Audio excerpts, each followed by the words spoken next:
Bonjour chers frères et sœurs de l'église de l'I-Jésus. Nous sommes le lundi 10 janvier 2022 et nous allons méditer ensemble le psaume 31.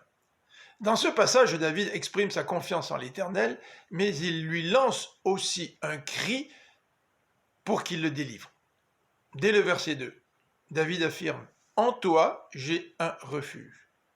Dans la deuxième partie de ce verset 2 et dans le verset 3, il lance un cri à l'Éternel « Délivre-moi ». C'est un bon résumé du contenu de ce psaume. Dans les versets 4 jusqu'au verset 9, David exprime sa confiance en l'Éternel. « Tu es un rocher pour moi, tu es une forteresse, et c'est la raison pour laquelle tu me délivreras. En fait, tu m'as déjà délivré, dit-il au verset 6 à 9. J'ai mis ma vie entre tes mains.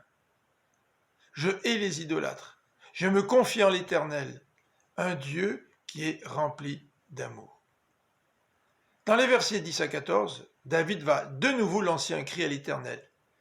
Ce cri, il va le répéter aussi dans les versets 15 à 19. Versets 10 à 14. David décrit sa misère, sa souffrance. « Je suis dans la détresse, le chagrin, le tourment. À cause de mes fautes, mes forces m'abandonnent. Mes ennemis se moquent de moi.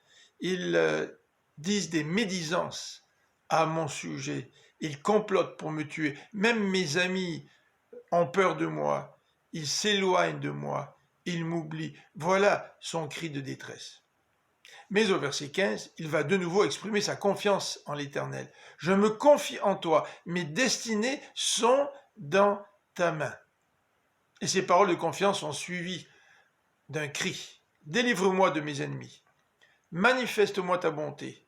Que je ne sois pas dans la honte, mais que ce soit eux, mes ennemis, qui connaissent la honte. » Dans les versets 20 à 23, il va décrire la grandeur de la bonté de l'Éternel.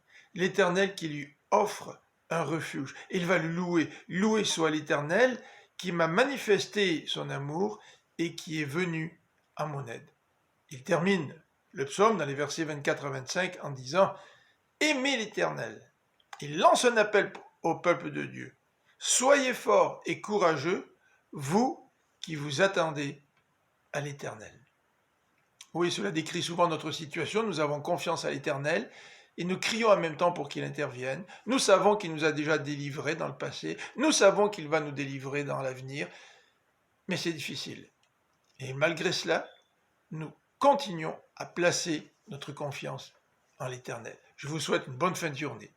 À demain.